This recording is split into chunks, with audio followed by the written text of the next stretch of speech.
guys, it's Miss St. James, and while we are all social distancing, I'm going to read you a book. It's called Orbiting Jupiter by Gary D. Schmidt. I shall start by reading you the jacket. Very exciting. When Jack meets his new foster brother, he already knows 3 things about him. Joseph almost killed a teacher. He was incarcerated, that means jailed, at a place called Stone Mountain. He has a daughter, her name is Jupiter, and he has never seen her. What Jack doesn't know at first is how desperate Joseph is to find his baby girl, or how urgently he, Jack, will want to help. The past can't be shaken off. Even as new bonds form, old wounds reopen. The search for Jupiter demands more from Jack than he can imagine.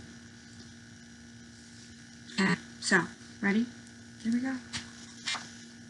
There are no pictures. Before you agree to have Joseph come live with you, Mrs. Stroud said, there are 1 or 2 things you ought to understand. She took out a State of Maine Health Department and Human Services folder and laid it on the kitchen table.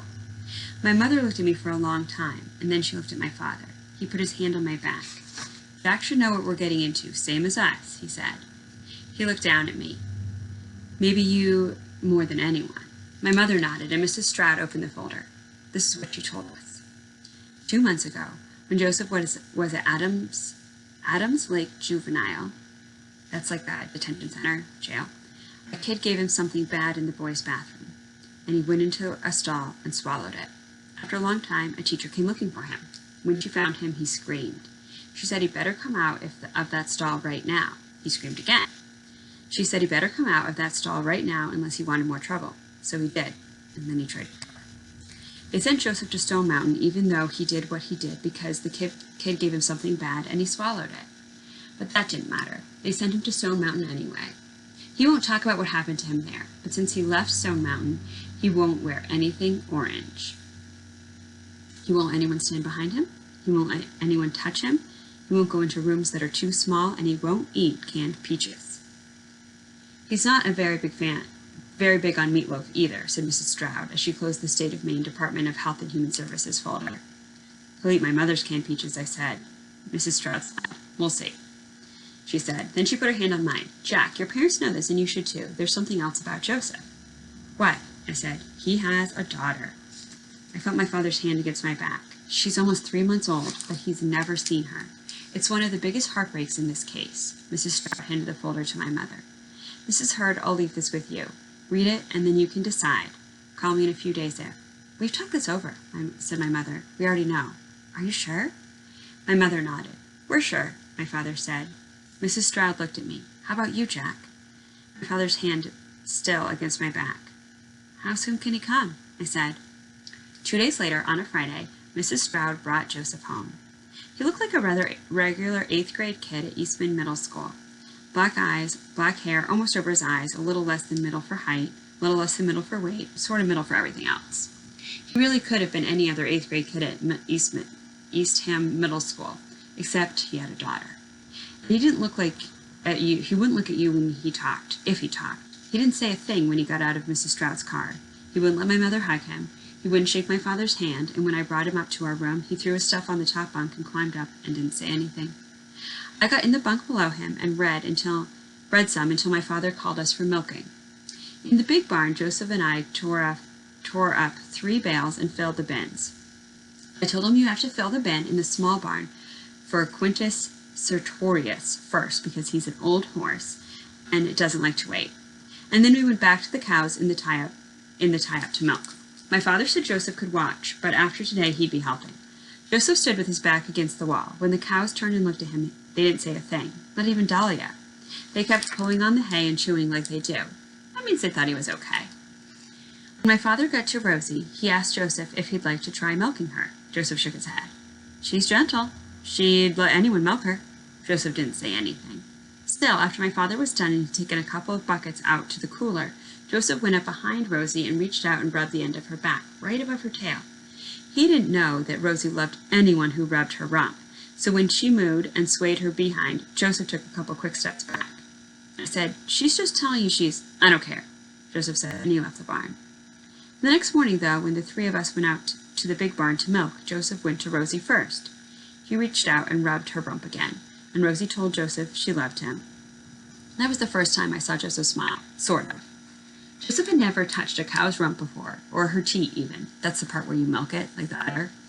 Really, so he was terrible at milking.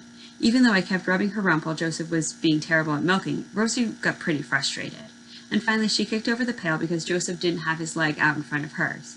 It didn't matter much because there was hardly any milk in it anyway. Joseph stood up just when my father came in. My father looked at the pail and the spilled milk, then at Joseph. "I think there's something you need to finish there, Joseph," he said. "You need this milk bad? There's probably a store where you can get some like normal people," he said. The longest string of words he'd said. "I don't need the milk," said my father. He pointed at Rosie. "But she needs you to milk her." "She doesn't need me to. She needs you."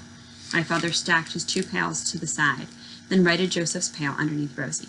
"Sit down on the stool," he said. It took a few minutes, but Joseph came and sat down, and my father knelt beside him and reached beneath Rosie. "I'll show you again. With your thumb and forefinger, you pinch off the top like this. So thumb, forefinger, and you pinch off the top. Have you guys milked a cow? I've only milked like the fake cow at Storyland. So you pinch off the top like this, and then you let your fingers strip the milk down like this. A squirt of milk shot against the metal side of the pan. Another, another. Then my father stood. A few seconds, more than a few. Then Joseph reached under and tried. Nothing. Thumb and forefinger tight, then run down your other fingers. Joseph tried again. My father took over rubbing Rosie's rump. She mooed once, and then the squirting began. It was slow and not all that steady, but Joseph was milking, and soon the sound in the pail wasn't the sound of milk on metal, but the foamy sound of milk on milk. My father looked at me and smiled. Then he went around behind Joseph to pick up the pails he'd stacked, and bang! Joseph leaped up as if something had exploded beneath him. His pail got knocked over, and Rosie mooed her afraid moo, and Joseph stood with his back against the barn wall with his hands up, even though he usually didn't look at anyone. He was looking at us and breathing fast and hard, like there wasn't enough air in the whole wide world to breathe. My father looked at him, and I could see something in my father's eyes I'd never seen before. Sadness, I guess. "I'm sorry, Joseph. I'll try to remember," he said. He bent down and picked up his pails. "I'll finish here. You boys better go back to the house and get washed up. Jack, tell Mom I'll be a few minutes." It was almost dawn when we went outside, Joseph and me. The peaks to the west were lit up and spilling some of the light down their sides and onto our fields, all harvested and turned and ready for the long winter. You could smell the cold air and the wood smoke. The pond had broken panes of ice on the edges, enough to annoy the geese, and from the small barn you could hear Quintus Sertorius at his grain snorting in his bin. Rosie mooed inside the barn. Everywhere in the gray yard, color was filling in. The red barns, the green shutters, the green trim on the house, and the yellow trim on the chicken shed, the orange tabby clawing into the fence rail. Joseph didn't stop to see anything. He missed it all. He went into the house, still breathing hard. The door slapped shut behind him. Still, that afternoon he was back at the big barn, and he rubbed Rosie's rump, and she mooed, and then he milked her. All the way, even though it took a long time. "You think Joseph will fit in?" my mother asked me later. "Rosie loves him," I said. I didn't need to say anything more. You can tell all you need to know about someone from the way cows are around him. Let's see, how much more should we read today? Let's read a little bit more.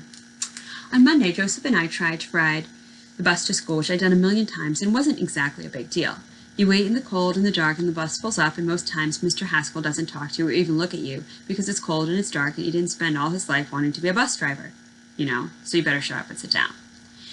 So you shut up and you go sit down, and the bus bumps over to Eastham Middle. Like I said, not a big deal. But the morning I got on and Joseph got on behind me, Mr. Haskell looked past me and said, "You're the kid that has a kid." And Joseph stopped dead on the bus steps. "I can't believe it," Mr. Canton told us. "Aren't you a little young?"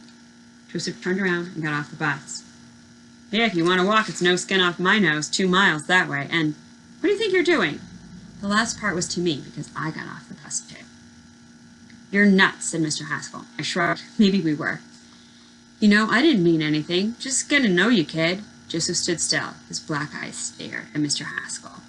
Mr. Haskell's face got hard. "Suit yourselves," he said. "It's 21 degrees out there." He closed the door and shifted into gear.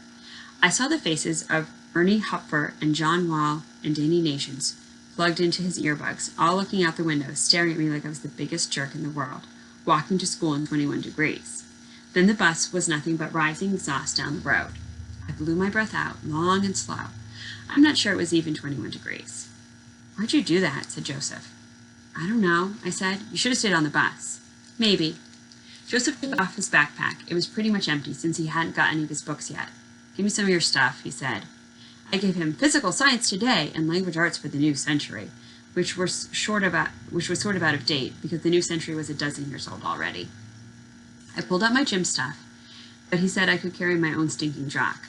Then he took Octavian Nothing and looked at the first page and then looked at me. That's a book, you should read it. And I said, it's supposed to be hard. He shrugged and stuck it into his backpack. Then he slung his backpack over his shoulder and nodded down the road, and we set off, 2 miles, and it wasn't any 21 degrees. Joseph walked a little behind me the whole way. I wouldn't even tell you what my fingers felt like by the time we first turned at Old First Congregational. I looked behind me. Joseph's ears were about as red as ears can get before falling off and shattering on the road. Would you have known you're supposed to turn here? I said. He shrugged. When we got to school, the late bell had rung and the halls were empty except for Mr. Canton, who was the kind of vice principal who really wanted to be a sergeant in a foreign war zone, but he missed out, so he's patrolling middle school halls instead. You missed the bus? He said. Sort of, I said. Sort of? He said. We got off, I said. Why'd you get off? Because the bus driver's a jerk, said Joseph. Mr. Canton got bigger. Really? He stood taller and his shoulders spread and his arms widened away from his body. Mr. Brooke, right? Well, maybe one of your problems is a lack of respect. Joseph knelt and unzipped his backpack. He handed me my books, except for Octavian Nothing. That means a tardy for both of you. You understand? Yes, sir, I said. Mr. Canton waited, but Joseph just zipped up his backpack and stood. Get to class, Jackson, Mr. Canton said. Joseph, you come with me and I'll go over your schedule. You do have a schedule, you know. Joseph didn't say anything. He followed Mr. Canton, walking a little behind him. At supper, I told my parents Joseph and I were walking to school from now on. Joseph kept eating. He didn't even look up. Isn't that right? Said my father. He looked at Joseph, who still didn't look up. After a while, my father said, You boys will need some warm gloves and hats, and probably some heavier sweaters. It's pretty cold out. Looks like we're in for a wicked winter. My mother had them all ready for us the next morning, which was good, since this time it really wasn't even close to 21 degrees. When the bus drove past, catching us a little after we turned by Old First Congregational Church, Ernie Hupfer and John Wall and Denny Nations, with the wires in his earbuds flapping hard, pulled down their windows and they hollered out to tell us what idiots we were. And didn't we know it was like 10 degrees? When they were gone, Joseph said, Hey, I looked behind me. He dropped his backpack and picked up a stone from the side of the road. He turned and lobbed it toward the bell tower of Old First Congregational Church. I'd never heard that bell ring before. I dropped my backpack, too. I missed with my first throw. It's hard to throw with your gloves on. I missed with my second throw, too, and my third, and, well, you're throwing off your front foot, Joseph said. Push with your back. So I did, and the second time, I hit the bell pretty square. The second time! See? I nodded. I might have said something if my whole face hadn't been frozen. And Joseph, his second smile, sort of. After that, we walked to school together every day, at least kind of together. He was always a little behind me. We followed the Alliance River, running dark and fast this time of year. Cold as all get out. We'd stop at Old First Congregational Church to clang the bell. If we'd taken a right past it, we'd go to the bridge that humps over the river, or it used to. Now most of the wooden slats were broken through, and a gate with a bridge out sign stopped traffic. We turned left to head to school, and even though we didn't talk much, I think Joseph must have been glad I was there. But I'm not sure all the teachers were glad that Joseph was at Easton Middle School. For social studies with Mr. Oates and language arts with Mrs. Holloway, he sat in the last seat in the second row next to me, since I sat in the last seat in the first row, even though he was in 8th grade and I was in 6th. And he did go to 8th grade pre-algebra with Mr. Giolni because he was great at math, but Mr. Cullum wouldn't let him in his 8th grade science class, so we were lab partners in Principles of the Physical World. In PE, with Coach Switek, he lined up with an 8th grade squad, which was across the gym from the 6th grade, and the 7th grade squads, and once he looked at me from the end of his line and shook his head because he hated being told what to do in PE, but he was trying. 5th period, we had office duty with Mr. Canton together. At least in the classes he had with me, the teachers were careful around him. Not like they were afraid of him exactly. They didn't hear what he said in his sleep at night, how he hollered, "Let go, you!" and then words I didn't even know, or how he'd start to cry and then he'd only say a name. He'd say it like it was someone he'd do anything to find. Maybe if the teachers had heard Jacob late at night, they might have been a little afraid of him. But they were still careful. I guess it was enough that once Joseph had tried to kill his teacher. That would have made a teacher wish Joseph wasn't at Eastham Middle. I'm really sure that's what Mrs. Holloway thought whenever she looked at him. Those arts teachers, right? Joseph had a picture he carried around. Sometimes he took it out from his wallet and looked at it. He held it so no one else could see it, not even me. During language arts on the second day he was at school, Mrs. Holloway told Joseph that he wasn't paying attention. She walked down to the end of the row and held out her hand and said he should give her whatever he was holding. Joseph didn't. He put the picture in his wallet, and he put his wallet in his back pocket, and then he stared down at his desk. Mrs. Holloway didn't wait very long before she pulled her hand away. She closed her eyes halfway, walked back up to her desk, and wrote something in her notebook. Put the notebook in her top drawer, and then started in again on Robert Frost and Stonewalls and all that stuff. She never turned her half-closed eyes toward the end of the second row again. And then there was Mr. Canton. A week after we got to school late, Mr. Canton found me by my locker. I was trying to open it, but my hands were so cold my fingers weren't exactly doing what they needed to be doing. That's what happens when you take your gloves off so you can hit the bell at Old First Congregational by throwing rocks at it. Mr. Haskell said you weren't on the bus again today, said Mr. Canton. I walked, I said. With Joseph Brooke? Said Mr. Canton. I nodded. What's the last number? He said. 8. Mr. Canton twirled the combination 8 to 8 and then opened my locker.